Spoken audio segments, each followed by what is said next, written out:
Hi, everybody. Good evening. Welcome to the Finding You podcast. I'm Dr. Brad Reedy. Today is Tuesday, March 24th, 2026. Tonight, I'm going to be talking about addiction, both the development of addiction, how I think about it in a spiritual, psychological sense, and also how the approaches to treating addiction and substance abuse disorder, codependency, how they all share some common themes that harken back to the spiritual, psychological dilemma that I'll be talking about tonight.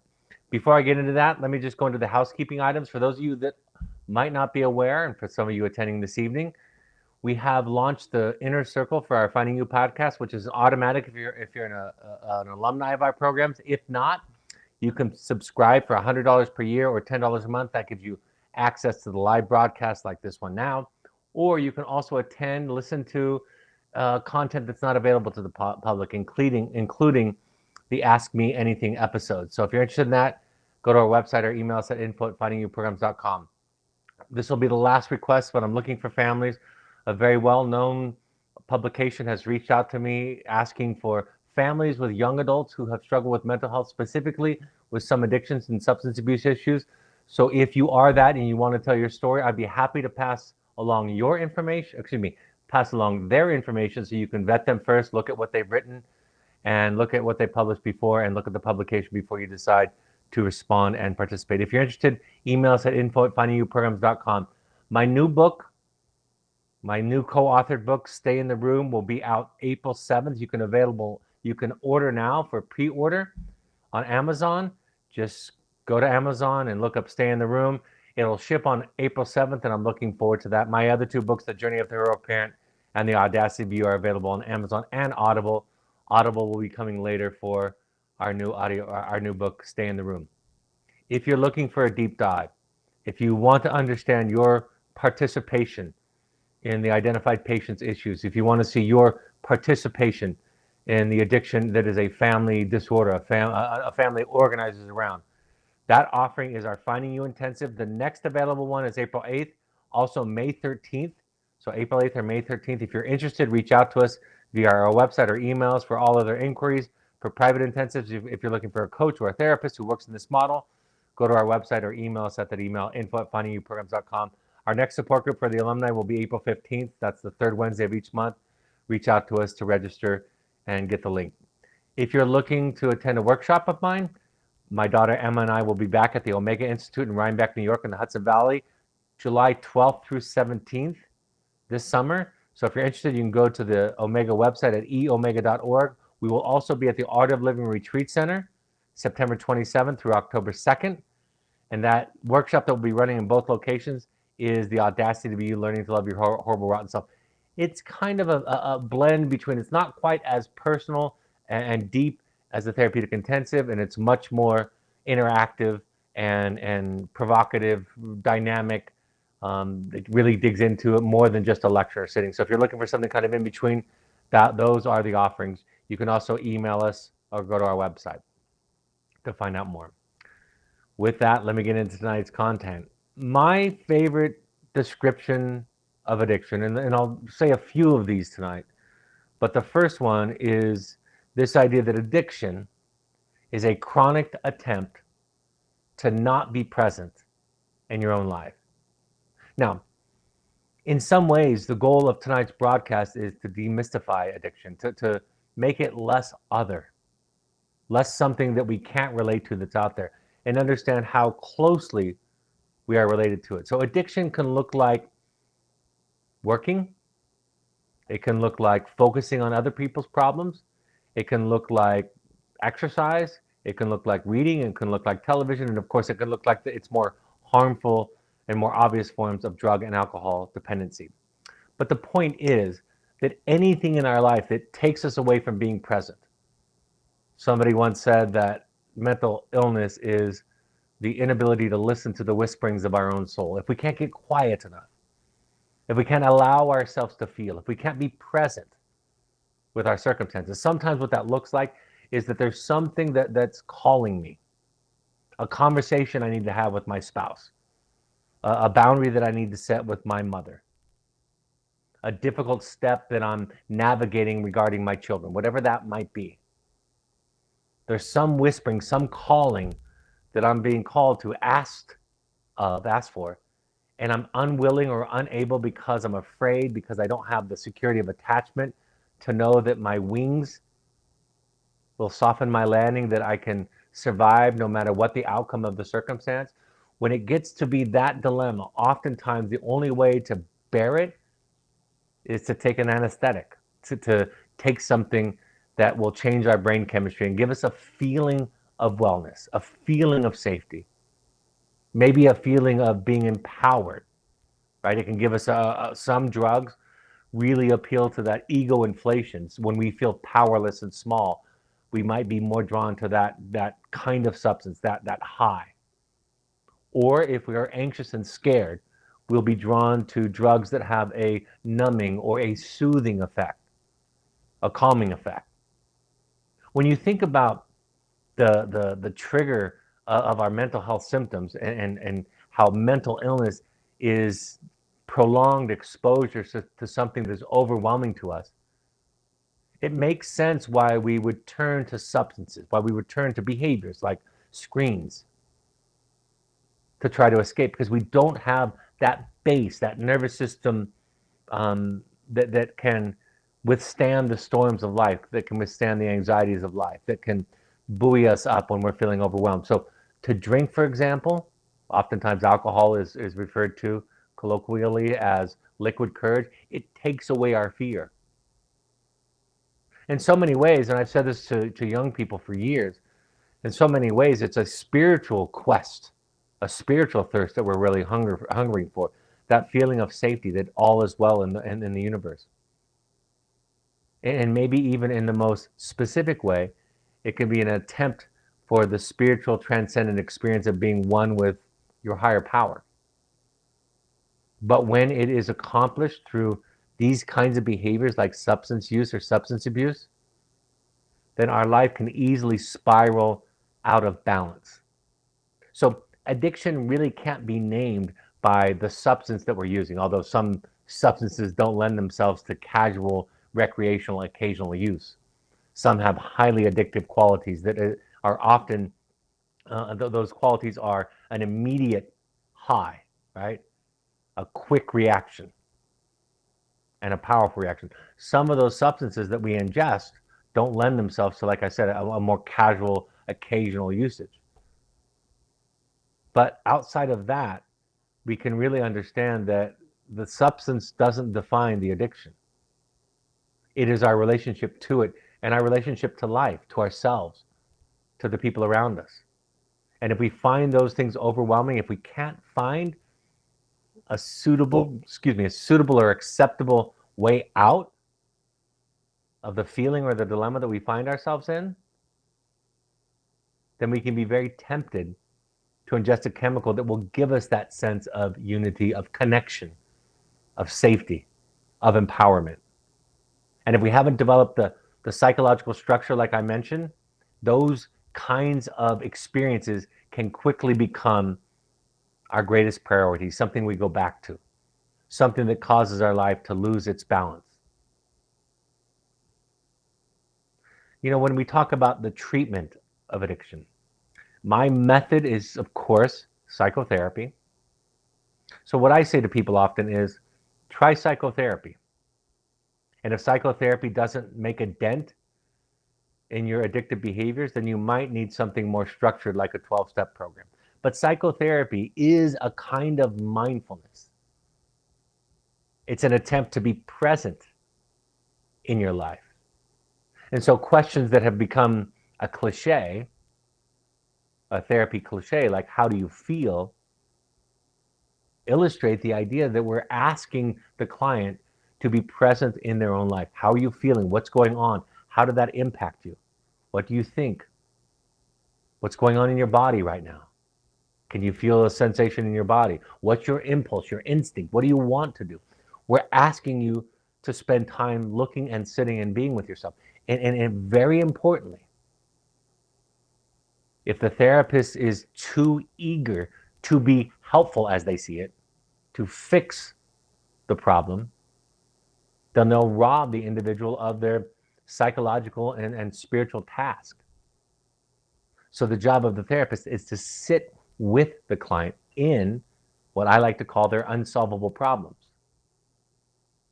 And over time, with repeated exposure to an authority figure, like a therapist, who can sit with you, you learn to sit with yourself. So if we trace back the environmental contributions to addiction, what we would say is that the child didn't have a big person, a parent, a caregiver, who could sit with them in their unsolvable problems, in their pain, in their sadness, in their grief, in their hurt, in their fear. The parent didn't have the adequate internal resources, the nervous system, the capacity to offer themselves as a co-regulator to the child. So the child's nervous system, which is patterned after the caregivers, is inadequately structured, built. And if you grow up with an inadequate nervous system, inadequate to the tasks and challenges that this life presents, you will seek ways to comfort yourself. And for the addict, traditionally we're talking about the addict, we're talking about somebody who will ingest substances that will give them an immediate experience of the transcendent, of the safety, of the empowerment, even a sense of enlightenment, of knowing things. But oftentimes, people in recovery, people who identify as alcoholics and addicts of all kinds, not just drug and alcohol, but process disorders, sex addictions, computer screen addictions, other kinds of addictions, those kinds of folks will tell you often, it doesn't matter how much I talk about my feelings, I will go back to my addiction. They might say, I use when I'm happy, I use when I'm sad, I use to celebrate, I use for in place of grief. So if therapy doesn't get the trick, I would then say, then you might need something more structured that has specific steps, specific accountability. Somebody, a mentor, a sponsor who's assigned to you, who can kind of walk you through the very practical day-to-day steps in the middle of the night sometimes. Now, I wouldn't suggest to the individual seeking out sobriety to necessarily stop psychotherapy. Because while the 12 steps do offer a really fantastic plan for treating addiction and issues directly related to it, it lacks some of the breadth that psychotherapy can offer you. So for me, therapy can always be that safety net, that underpinning that supports any part of the process. Meditation is the ability to be present with yourself, to be present with your body, to sit with, to observe, to develop an observer's mind. Sometimes people get sobriety through a spiritual awakening that can be associated with 12 steps or not. In many cases, an important part of a recovery system that happens through the institution sometimes of church or of 12 steps, and I'm separating those two. Something that's inherent in those processes and those structures is a support group, membership, that idea that you belong. You know, I think one of the problems with modern religions is that they don't offer the sinner, if you will, a sense of being welcomed. It's so often about being good, wearing your Sunday best, right? You're showing up to your institution of worship, looking your best. In contrast, in 12-step meetings, you could confess to the most horrendous litany of behaviors associated with your use, and the essence of what you'll receive is the welcoming spirit. You're in the right place. You can sit by me. You belong here. One of the things I think that's a part of this is creating, like I said, a group and a belonging, but also creating a purpose. My son was just telling me about this study that he'd read. He has a master's degree in organizational behavior. And he was telling me about the study where they would take mice and they would put them in freezing cold water for no reason, randomly. And over time, the mice became neurotic. They developed health problems and they died before their natural age would have suggested. But they took another group of mice and they did the same thing, dunking in the freezing cold water, but they gave the mouse a treat after the dunk. And something remarkable occurred. In this case, the mice thrived. It even had health benefits from their cold plunge. And part of what is theorized, this working hypothesis, is they found purpose in their suffering. Viktor Frankl said, if we can find a how, he was actually borrowing from Nietzsche. If we can find a why, we can bear almost any how. If you can find a purpose, a reason, something bigger than yourself to tie into, then the problem sort of sorts itself out. So for the addict, it's building a life and having relationships that are so valuable that to lose them would be too great of a cost. So part of the sobriety is to remain connected to the life that we have built.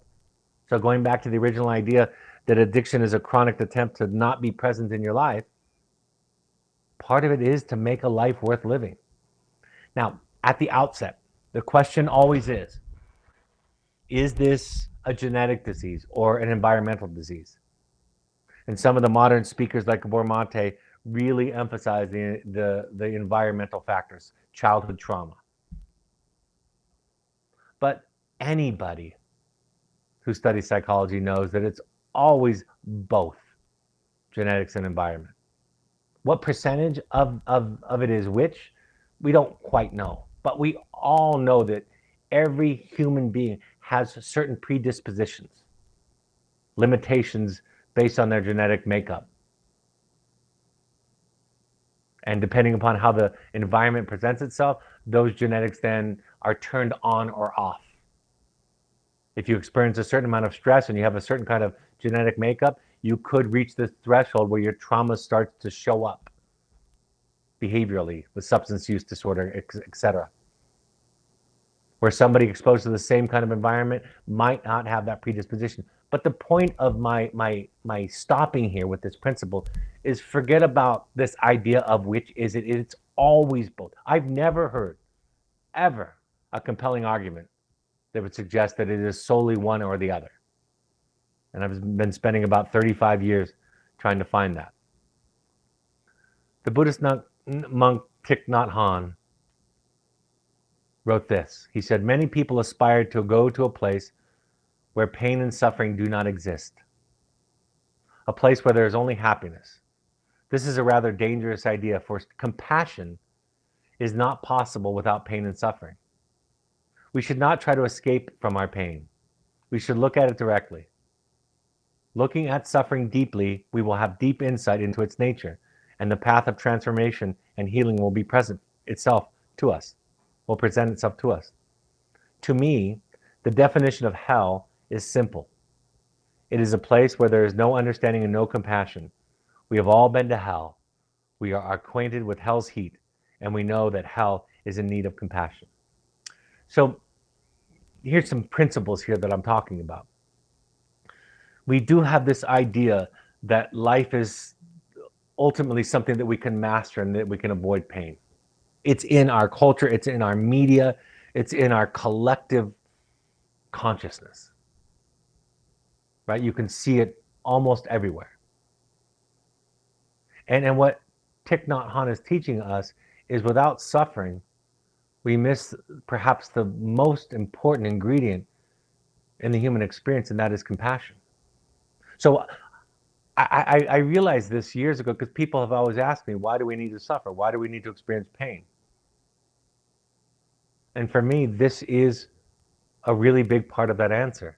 We experience these things. We need these things because that's how we develop compassion, understanding. Actually, we experience grace for other people. We come to know in our own suffering what we need if we stay conscious and present with it. And then subsequently, we understand that that's what other people need also. We reduce judgments. We reduce our sense of self-righteousness, and we're able to connect and offer people the grace that we found so healing, or that we found absent in our own healing process. And over time, this compassion, this connection to another person, in so many cases, is the only thing that can be offered. If you lose somebody you love, if you lose a child or a spouse or somebody important in your life, no amount of therapy can take that away from you. What it can do is offer you support. What a person in a group can do is offer you the sense that you're not alone. And while that might not seem enough to some of my new listeners, I will tell you that's all that's available at times, certain circumstances. And because it's subtle and it moves slower than we would like it to, we think it's not important or it doesn't exist. But talking to people that are on the other side of that grief experience, that loss experience, that painful experience, we hear from them that it makes all the difference in the world. Carl Jung wrote a letter to the founder of the 12-step program, Bill W. And in the letter, he wrote this about a particular individual. He said, his craving for alcohol was the equivalent on a low level of the spiritual thirst of our being for wholeness. Expressed in medieval language, the union with God. So one of the things that folks that are struggling with addictive behaviors really like to hear when I share with them is that you're seeking the spiritual transcendent experience, and that alcohol and drugs or other addictive behaviors give you a temporary glimpse of what that would feel like. The problem is that if that's how you're getting the transcendent experience, you're going to need more and more. The drug or the alcohol or the behavior will be less and less effective, and you're going to need more and more of it. In contrast, if you develop that experience through practice, meditation, psychotherapy, spiritual work, prayer, whatever it is that is your path, then you have the ability to recreate it. Then you know, under stress or under trial, you can go back to your practice, whatever your practice is, and get it.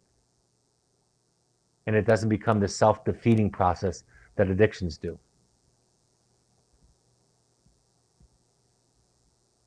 William James, the philosopher, in 1902, wrote this: the sway of alcohol over mankind is unquestionably due to its power to stimulate the mystical faculties of human nature. It is a spiritual disease. In other words, it is a disease where the attempt to have the spiritual experience has become perverted, has mutated into something that is unsustainable, that comes at the cost of virtually everything else. And it requires the practice or the ingestion of more and more of the addictive substance or behavior. And the reason why I'm making such a big deal about the spiritual process is to reframe it for those who have no experience with this repetitive attempt to not be present in their life, at least in a conscious way. They have no experience of that, so that there's less stigma about it. So we don't simply look at people that are suffering from this disorder as less than and judgmental. In many ways, they're probably more sensitive, more spiritually open in many cases.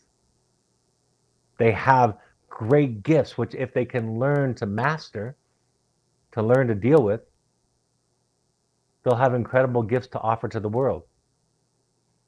Paraphrasing from James Hillman, the psychoanalytic writer, he says, addiction is a vertical hunger, a soul reaching for transcendence through a horizontal substitute. I love that idea. We are seeking the divine. We are seeking the experience of being connected. And that seems to be, perhaps, due to our level of consciousness as human beings, a human experience. So when we find something that mimics it or mirrors it, gives us an approximation of that transcendent vertical experience, no wonder we want more and more of that. Nothing would be more sublime. Alfred Adler, one of the great teachers in psychology, in child development and understanding the human as a psychological being, wrote, "The alcoholic seeks in the bottle what he cannot find in himself, a feeling of superiority, courage, and relief from the burden of inferiority." You see, this idea that addiction is tied to childhood trauma is not a new idea. It was in there from the very beginning, from the very first therapy patients, well over 100 years ago. So when we start to think about modern theories like Gabor Mate, what he's teaching, and we think that we're kind of proud of ourselves in our modern world that we've discovered something. This was discovered in the beginning. It was obvious to Jung and Freud and the early creators of the talking cure. Really, it's a listening cure. The therapist is the listener, and the client is the talker. But they're all aware that it is this attempt to not be present with who they are. And so when somebody comes to me, let's say if you relate to more of being a codependent, which is an addiction to controlling people, places, and things outside of you. That's what codependency is. It's an attempt to manage and control people, circumstances, situations outside of you for this feeling that you have inside that is unbearable and overwhelming for you. So no matter what your addiction is, perhaps the best way to understand it is that it's a hack. It's a cheat. And like all hacks and all cheats, it can be very reinforcing. It can be very quick to experience success, but it's not built upon character development, upon our own spiritual and psychological development.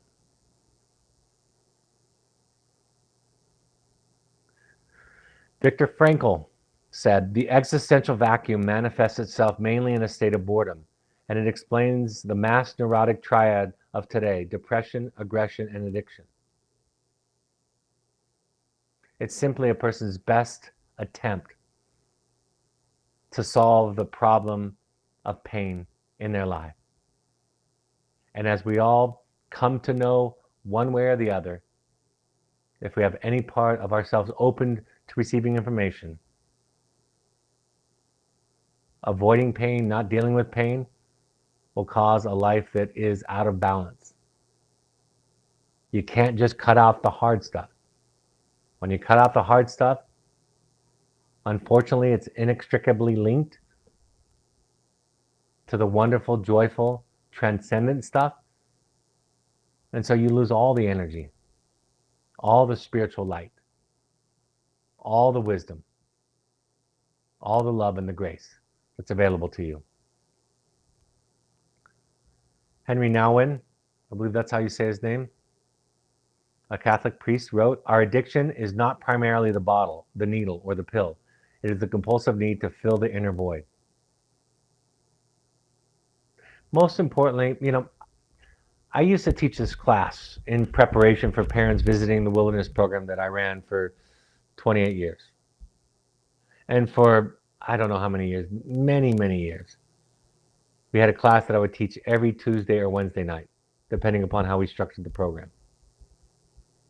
And what I would do is have several exercises for discussion. And one of them was, I would ask the question of the group. This is a group of parents that were being led and prepared to see their child. I would say to them, what is something that people do to escape pain? What do we do to escape pain? I would use the words we, and I would say people. I never said child. And having run that class several hundred times, I don't think once anybody ever said that we work to escape our pain. And the reason that is because they weren't thinking about themselves. They were thinking about their children. And since no parent really accuses their child of being a workaholic,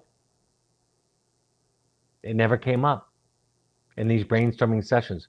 Week after week, year after year, hundreds of classes. So what that story illustrates is is we love to think about the other person and their problems and how they're doing and whether or not they're relapsing and what's their relapse prevention plan. And is this a sign of relapse? We love that. We imagine it's a problem that we can solve because we have some clarity about the other person's problem. But the real strength, the real wisdom, the real spiritual muscle in all of this is, how do I compulsively self-medicate? And what is it that I'm trying to avoid in my life? And if we can learn to listen to ourselves without judgment, right? That's the important thing. Judgment will get in the way of listening perhaps more than any other energy. If we can learn to listen to ourselves, to pay attention, to notice, to become mindful, if we can use therapy or 12-step support groups or other interventions to get quiet and listen to what's going on for ourselves, we can learn to metabolize it. We can learn to move through it. We can learn to feel. And in essence, when I tried to describe to my young children what I did for a living before they had the capacity to understand even the basics of psychotherapy, I would say I'm teaching people how to feel. Sometimes I would say feel happy, because they were very young when I would explain this to them in this way. But really what I was doing is I was teaching people how to feel. And one of the ways that I do that is simply by asking them, how do you feel? And then listening to the answer from a place of understanding. Ram Dass said our whole spiritual transformation brings us to the point where we realize that in our own being we are enough. Through attachment-based therapy, through the Finding You, the model that Finding You actually subscribes to, this kind of talking, listening, understanding kind of therapy, this attachment experience that we have with our therapists in adulthood, we have the experience of connecting to ourselves and realizing that we are enough. See, the hard part about psychotherapy is our brains, our cognitive capacities for most of us, the vast majority of us, nearly all of us, our brain is better at thinking through this stuff than our body is at learning it. So we might have wonderful epiphanies, ideas, insights that come to us, and that keeps us going on the path, right? Those are the kind of the trail of breadcrumbs that we follow as we keep going along this process. But the real medicine is the person sitting on the other couch, the person who's listening, who responds to our confessions of idiocy, of regression, of making mistakes, of being a horrible spouse or parent or friend. Listening to those stories without judgment, with compassion, with understanding, so that we can begin to develop a compassionate understanding of ourselves. And to realize that, yes, we are flawed, we are imperfect. But that's not, the idea isn't that we're human in spite of that, we're human because of that. That's who we all are. And we want to be something, and we want to get there quickly. I said this in a recent podcast about the base and the pace of therapy. The number one barrier in my experience of people doing this work is how long it takes and how slow it goes. People want quick cures. And that's why I am so skeptical of modern American theories that promise transformation overnight. And by overnight, I mean in a handful of weeks, because even the overnight stuff in psychotherapy is at best 10 weeks, right? That's the overnight. That gives you some sense of the scale. And that's why I try to be careful with the Finding You intensive. It's not a cure. You won't walk away having all of your questions answered, but you'll walk away with an experience that will change you. You'll walk away with 6 months to 2 years of therapy under your belt. And since psychotherapy that really works on this transformation, this spiritual journey that I'm describing tonight, takes years, 6 months or 2 years traded in for 5 days is a pretty good exchange. I said this to my daughter last night, my 18-year-old daughter, because she wants to be a therapist, and she's asking a lot of questions, listening to me and my other daughter who's a clinical psychologist and her husband who's a clinical psychologist, listening to us talk about cases and insights that we have, and she's listening with a real presence. And I said to her, be careful of people who arrive. Try to stay away from people who arrive, and try never to arrive. And she said to me, I don't think I understand. Isn't there no such thing as arriving? And I said, well, exactly. There is no such thing as arriving, but people want to arrive. I can't tell you how many times in my therapeutic journey I thought I've arrived. It's probably the most consistent mistake I've made over the last 28 years of psychotherapy. Excuse me, 27 years of psychotherapy. Is I planted my flag what I thought was the top of the mountain, and I've celebrated that I've arrived. The problem with arriving is that no further learning is needed. No further investigation is needed. I don't need to listen because I have all the answers and I know how life is. I am blown away more and more how I'm not so sure anymore about what I know about the big questions to life.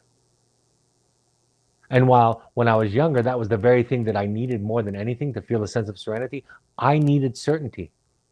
Right? It's that old adage that the opposite of faith is not doubt. The opposite of faith is certainty. I wanted answers. I wanted to arrive. And now I'm becoming more comfortable with uncertainty and not knowing. And with that comfort in my nervous system, I'm getting to the point where I don't know much anymore in terms of the big questions, the big answers. But that's okay. I'm starting to have the experience, little by little, and expect to be having it, hopefully having it until I die, that who I am is okay, as imperfect as it is. I can forgive, I can have grace, I can have compassion. And the best thing about grace and compassion for yourself is that it will extend to everybody else. The minute you start to taste the sweet fruit of grace toward yourself, first from somebody else, and then internalize from you to you, the first instinct is that you want everybody else to have it. So, a couple of lists. When we define substance abuse disorder, we're defining it in terms of tolerance, withdrawal symptoms, use in larger and larger amounts for longer and longer periods of time than originally intended, persistent desire and unsuccessful effort to cut down on use. They become obsessed with, everything gets organized around. Their time is spent obtaining alcohol, drugs, or recovering from the effects. Social, occupational, recreational pursuits are given up. And uses continue despite a knowledge of the negative effects. So that's the diagnostic definition. You contrast that with the 12-step program. See, addiction isn't the word, it's called substance use disorder in the diagnostic manual. But when we talk about addiction in the 12-step world, the only diagnosis that's of any value whatsoever is the self-diagnosis. It doesn't matter if you think your spouse, your child, your mother, your father is an addict. That's irrelevant. Unimportant. In fact, I would argue that that focus is taking you away from the most important focus, which is you. The only diagnosis that matters is what does the person think about it themselves? Is it a problem? Because people stop using substances, stop their addiction for the exact same reason that they started, to feel better. And that's only something that can be determined by the individual, can't be determined from the outside in. Self-medicating behaviors, back to that thing that I used to do for the class where nobody would ever point out workaholism as an addiction because nobody ever accuses their child of being a workaholic. The quote that I would share with the group is that neuroses, this is a Carl Jung quote, neuroses is a substitute for legitimate suffering. Our neurotic behaviors still have suffering in them, but they're kind of cheap imitations of suffering. Instead of grieving, for example, the loss that I experienced in my life, I create a ritual or a behavior that distracts me from it. And the beautiful part about symptoms is this. If my symptom can distract you, if you can focus on my drug use or my food use or whatever it is that you're worried about, then I have won. The addiction has won because I've got you off the track of the real issue. So if we can't see the symbolism in the symptom, in the addiction, we will miss the root cause. And in that way, the addiction is doing its job. It's distracting not only the individual using, but the people around them from what is the issue, what is the problem. Cutting, drugs, running, refusing to go to school, right? People that get into addictive patterns seek for a smaller and smaller and safer world by less exposure. Promiscuous sex, TV, computers, screens, aggressive acts, fighting and debating, blaming. Books can be an addiction. School, anything you can think of positively, practically, virtually anything you can think of positively can be turned into an addiction if it's out of balance, if it is used chronically as an escape. When we talk about spiritual bypass, maybe some of you have heard of spiritual bypass. What that refers to is taking something that is almost always associated with positive spiritual growth, but using it to avoid an important developmental task. I'll use an example. If somebody's idea is that after one dies, that all the good people go to heaven, and those folks who believe that often might think that that includes virtually everybody. So let's just use the idea of heaven. Not necessarily inherently a negative idea, but how it can become a spiritual bypass is that when somebody suffers a loss, or when the individual suffers a loss, they don't go through the stages of grief. They don't feel the pain, feel the loss. They replace it with this idea that immediately removes the pain. And they miss the developmental step and they don't mature. And then they don't know how to be with other people who are experiencing grief without platitudes, without offering cheap idioms of comfort. So the work is to learn how to feel. In essence, to develop resiliency, to develop an internal resource or internal resources to be able to weather life's storms, so we don't have to use something to distract from the storm. We can be present in it. Understanding that self-medication is true for parents or spouses. The codependent is in a self-medicating pattern almost always, but they can't see theirs because theirs doesn't have an obvious face to it. It's more subtle, and it often gets reframed as good intentions. It's really important to treat the original issue rather than just the symptom. That's why I really implore my friends who are in recovery to not give up on psychotherapy. There's a saying in the 12-step programs that what happens when a horse thief stops drinking, or an alcoholic horse thief stops drinking, what do you have? And the answer is you have a sober horse thief. There are other issues beyond and broadly, loosely related to the addiction that still need our attention, that if not treated, can eventually develop into another disorder. It's incredible. My daughter somebody came to me recently asking for help. Somebody that I love came to me and asked me for help. And my thought was, I can work with that all day long. I can work with asking for help. And they said, and it was something not too tremendously shameful from where I sit. They said, the problem is I have a lot of shame around this. And I said, I know, we all do. It's very common to have shame around these kinds of struggles and these kinds of failures. Essentially, I explained to this loved one, that's why in psychotherapy, that's really all I'm paying attention to is the shame. Because once I can somehow create a context where the shame is mitigated, is lessened, then the insight and awareness comes flowing through. like a rushing full river to the person. So shame is one of the issues that we have to deal with on our way to healing. The shame and the guilt, the stigma. And of course, if you have a loved one that's struggling from addiction, remember that your task is to take care of yourself and not asking them and their sobriety to be the key to your serenity, because that is the addictive pattern in families. So what's the difference between in the approach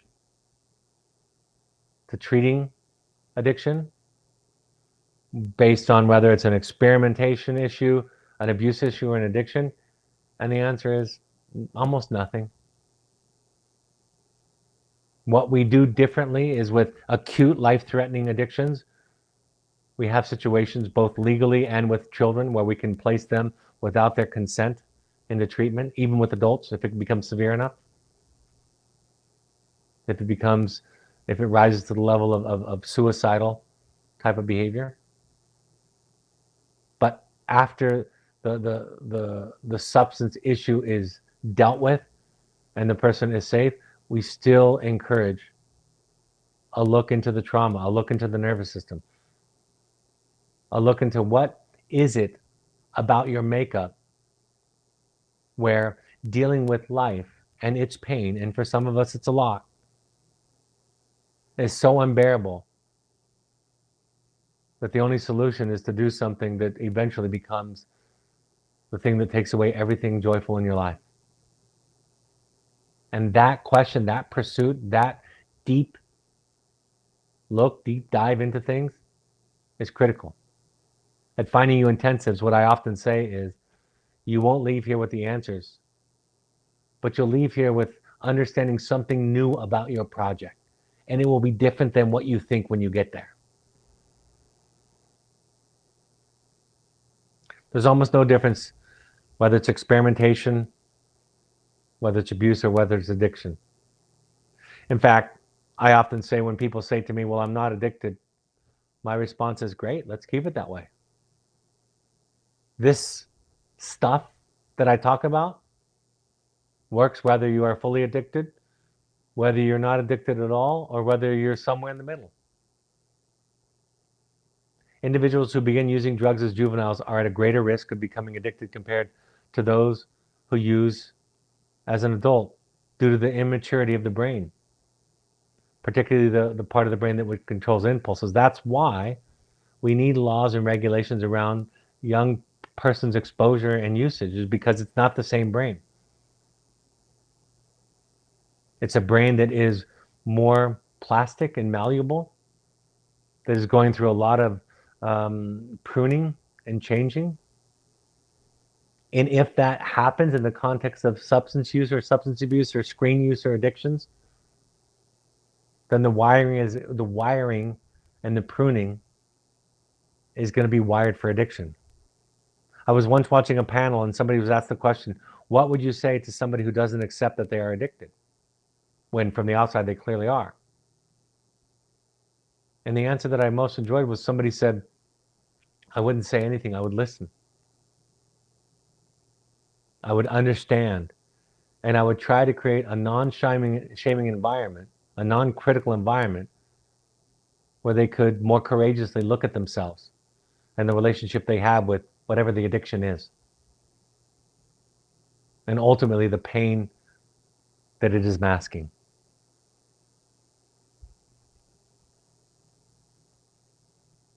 Dr. David Sedlak describes addictive thinking as a person's inability to make consistently healthy decisions in his or her own behalf. He points out that this is not a moral failure of a person's willpower, but rather a disease of the will, an inability to use the will. The peculiarity of addictive thinking, he says, is the inability to reason with oneself. And I wrote, substances can temporarily fill a spiritual longing, replicating the experience of connection. It is a feeling of transcendence with the divine that fills the individual with meaning, safety, love, and/or connection to the whole. This is essentially what our addictive patterns are seeking after. Like I mentioned, if the nervous system of the parents is adequate so that they can sit and metabolize the child's distress and reflect back a sense of okayness to the child develops a nervous system that is less susceptible to addiction, less prone to addiction, less predisposed to addiction. Like I said, it's an anesthetic. Substances or addictive patterns are our best attempt at the time to solve the problem of pain. So the task is to look into the pain, to sit with the pain, because the pain is the way out of the addiction. The only way out of the pain is through the pain. I teach people that you have to learn to be angry when you are sober, so that it doesn't come out in a monstrous way when you are drunk or intoxicated or using. And if you can learn to be angry when you are sober, to set boundaries, to assert yourself, to say no, you'll become less and less angry and need less and less medication or addictive behaviors to anesthetize it. Ultimately, getting into a situation where you can find connection, be listened to and be heard, is an important contribution to the healing, the recovery, the cure, whatever you want to call it, of the addictive pattern. Adam Phillips wrote, "The power of being listened to is extraordinary." Being listened to and being with somebody who takes genuine pleasure in listening is really powerful. It really has an effect. And it seems to me, and it isn't a cure, but if it was a cure, it's a listening cure, not a talking cure. And it's amazing what people will say if they think they are being listened to. And often the connection is the antidote. That's why an important part of the 12-step program is the group, is the belonging, is the membership, the identity of I am in fellowship with. Somebody once wrote, Jessica Benjamin, actually an attachment-based therapist, wrote, "The root of the self is almost always found through another person." In other words, I have to be found in order to find myself. And for somebody to provide that kind of experience, they have to know themselves. Remember that if you are a co-participant, a codependent in this process, your codependency does not cure the addiction in your loved one. And your recovery from codependency doesn't cure it. So you don't cause it and you don't cure it. The only thing curing your codependency cures is your codependency. The only thing that changes, we know for sure, if you get into recovery for codependency, is you. And so it's the thinking that I can cause or cure, that I can get good enough, healthy enough, well enough, that I can cure my addicted child or my addicted spouse. And we learn to see all of this through the lens of attachment, of how Homo sapiens develop. They develop in relationship to the nervous systems of the big people. But when the big people's nervous system are inadequate, are not up to the task of holding space for the child, when they are too anxious, especially when that anxiety is not owned, the child develops a sense of, I can't be safe. I can't be okay.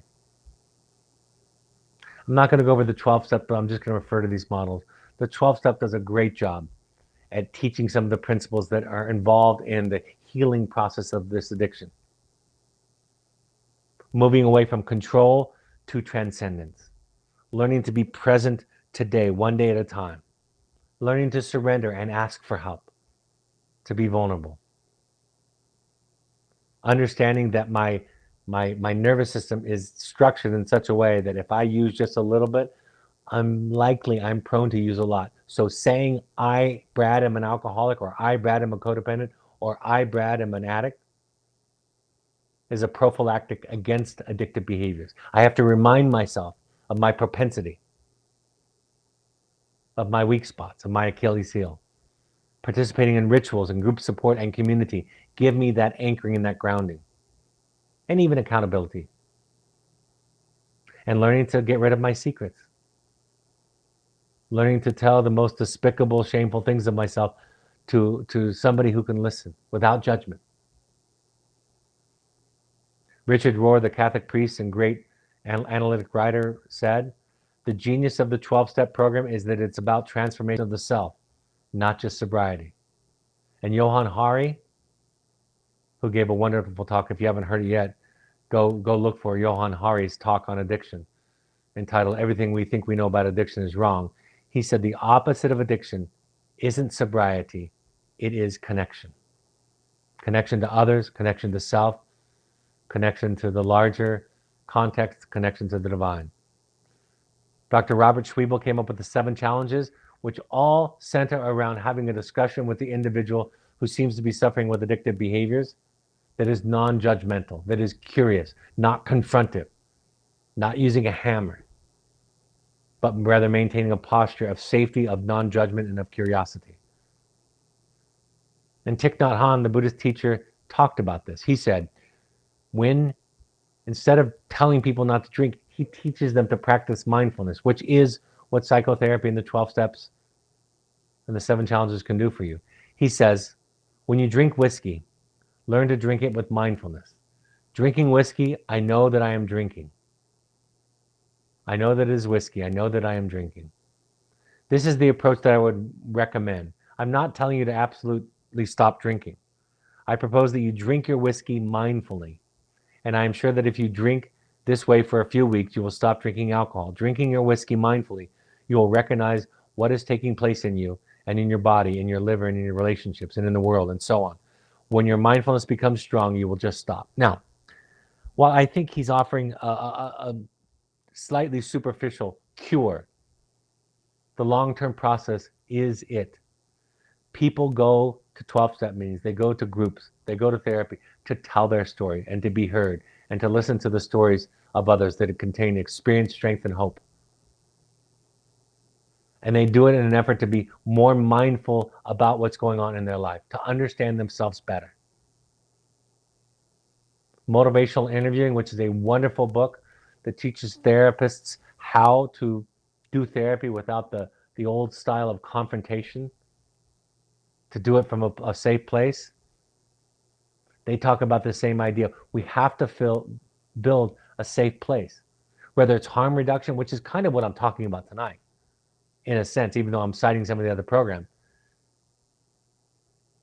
My thing is, if harm reduction works for you, great.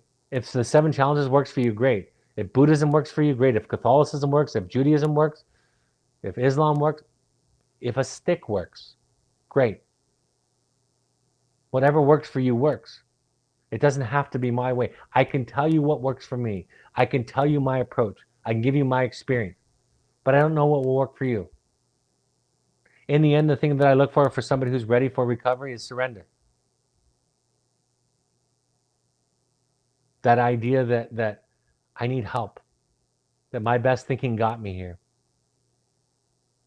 I think it's really important for people to know that if somebody has a relapse, it's not back to square one. That kind of black and white thinking is intrinsic to addiction. Therapists, sponsors, mentors, others can help us realize the kind of thinking, the kind of regression that is connected to relapse. But when we try to convince addicts of the fallacy of their thinking, it is like telling someone that his or her belief in the law of gravity is a delusion. It's the height of futility to expect an addictive thinker to abandon that concept of reality and accept ours instead.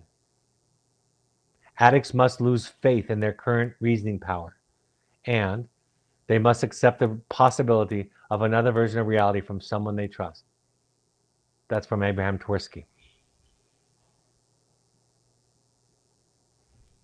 He said the mother of a young man was destroying himself with alcohol and other drugs and could not understand how he could be oblivious to the disastrous effects that chemicals were having on his life. She asked for help in dealing with him and then said, but don't tell me I have to put him out of the house or that I should not bail him out of jail. She said, I don't want to hear that. And Father Tversky said, I responded, please don't tell me how much is 2 + 2. Please tell me how much is 2 plus 2, but don't say 4. She had been unable, in this example, to see that her own thinking was no less distorted than her son's. It's very common for the codependents to have similar kinds of thinking errors as the active substance abusing addict.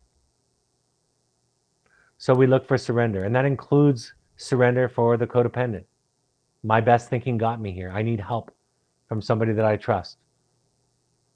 Remember that if you are a codependent, if you have somebody in your life that is struggling with addiction, it's a worthwhile task to look at your own codependency and to understand that if your serenity is tied to their sobriety,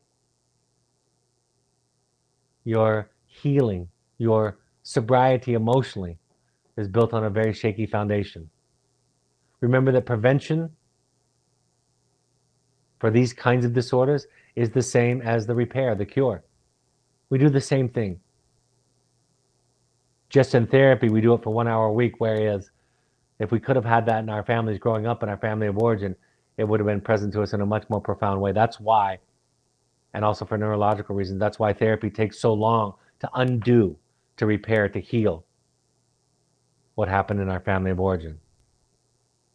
And mostly, whatever cures, whatever heals, people become very rigid about their version.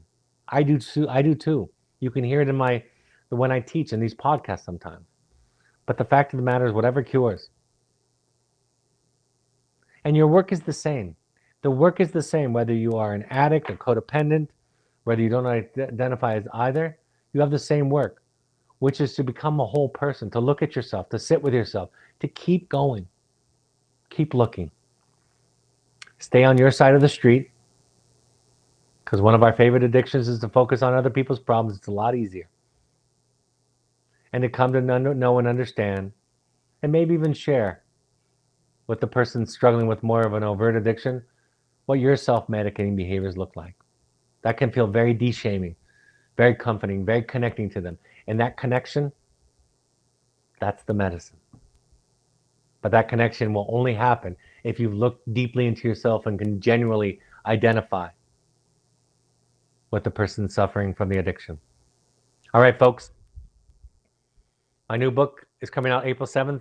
Be sure to pre-order a copy of yours now. Stay in the Room, co-authored with Jeff McLean, Michael McLean, and Brad Reedy. My other 2 books, The Journey of the Heroic Parent and The Audacity to Be You, are available on Amazon and Audible. If you want to join me for a 5-day workshop, very affordable, at the Omega Institute in Rhinebeck, New York, go to their website, eomega.org. That's July 12th through 17th with me and my daughter Emma. Or I'll be at the Art of Living Institute in North Carolina, September 27th through October 2nd. That's artoflivingretreatcenter.org if you want to sign up or learn more.